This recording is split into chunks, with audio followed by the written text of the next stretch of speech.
My name is Hans Gabriel Empleo from the Liberal Party of the Philippines.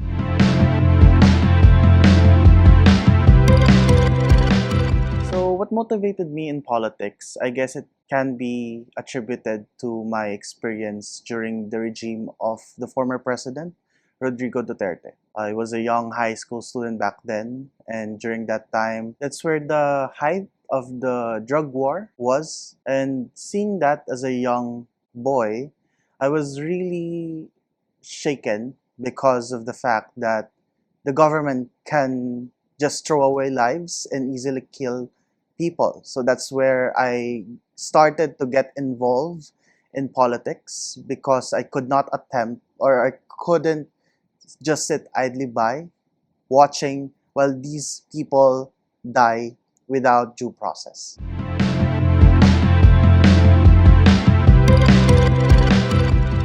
Perhaps the biggest issue affecting my community in the Philippines, especially young people, is they don't have enough space to really participate in our politics.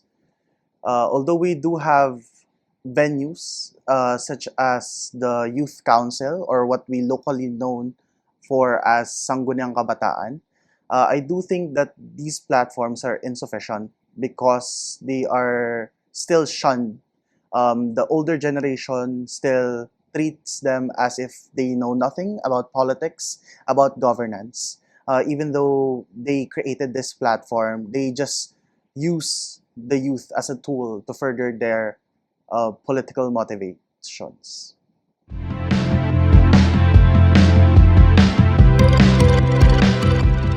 I think in our generation right now, it's very important for the youth to be involved because number one, we are the ones going to be inheriting the society that we're seeing right now. So it's especially important for the youth to participate in shaping their future.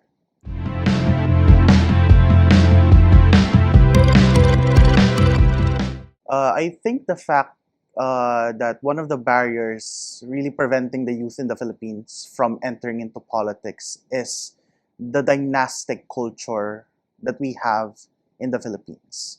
What I mean by this is that the youth are often shunned, especially those who does not have any prior background in politics, especially within their family.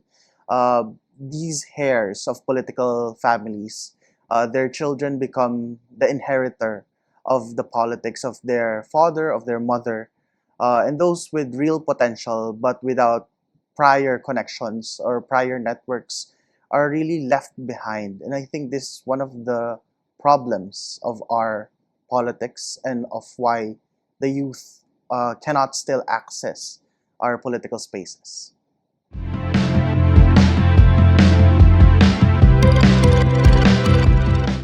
Maybe one of the really key challenges of youth in politics is that the older generation, they look down on the capability of the youth. The older generation think the youth still does not have the right experiences. They still lack in knowledge to really keep in and take into consideration the opinion of the youth. And that's really prominent in our politics in the Philippines, where the older generation would often isolate the youth, especially their opinion. They would often brush it off. They would often disregard it because of the fact that they are still young. It's really discriminatory on the part of the youth because even though we are still young, we live in a generation where information can easily be accessible. We can have access to all of these various information, and we as the youth can easily process those informations. So I don't think that it's because of our lack of experience or our age. It's really because of the discrimination that older generation has when it comes to the potential of the youth.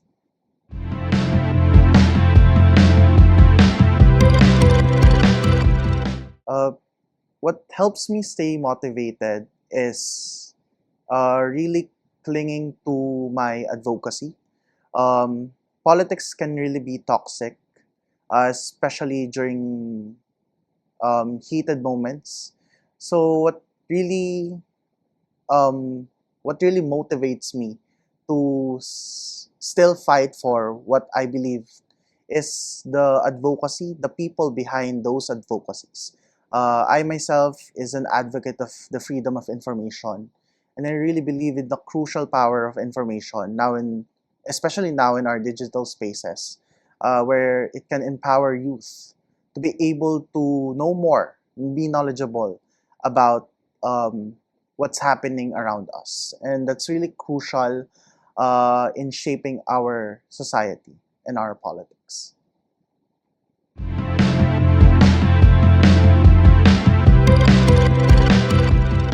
I want to see a society where the youth can really put their potential out there without discrimination, without the fear of being judged, especially by the older generation. Um, I want to see a future where human rights are really respected and people are really treated fairly, regardless of their background, their age, and their affiliation.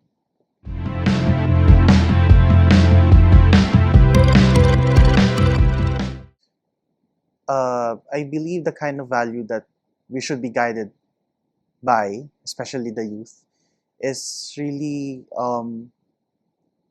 the principle of respecting one another, especially our inherent human right. Many generations, uh, especially the older ones, they really treat human rights as if it's just for publicity. But in our case, I think my generation is more appreciative of human rights on a deeper level because it helps us communicate with our fellow youth. It helps us understand one another better on a level that can really forge networks and bonds.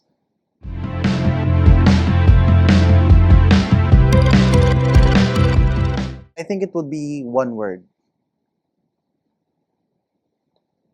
fight.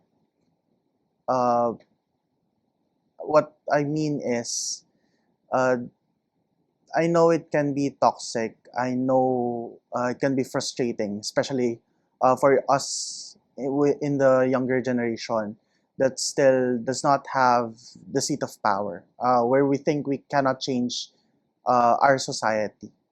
But being able to change society is not done overnight. It takes a lot of um, consistent steps forward, really being consistent in your fight for what you believe in.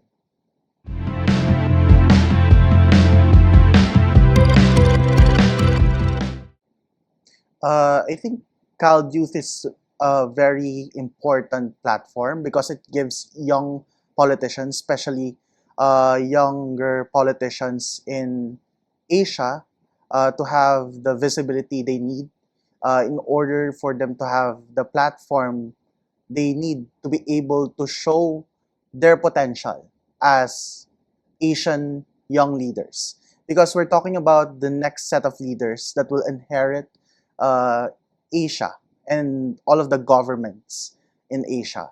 So really, CALD Youth I view CALD Youth as the beginning of what is greater, of what will come as something that will transform society, especially in Asia.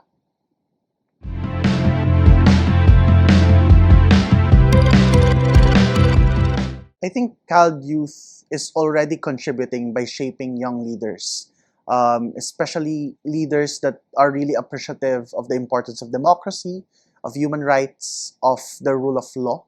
Um, that in of itself, shaping young leaders that are more appreciative of these democratic values is already a huge contribution, especially in building a more democratic Asian society.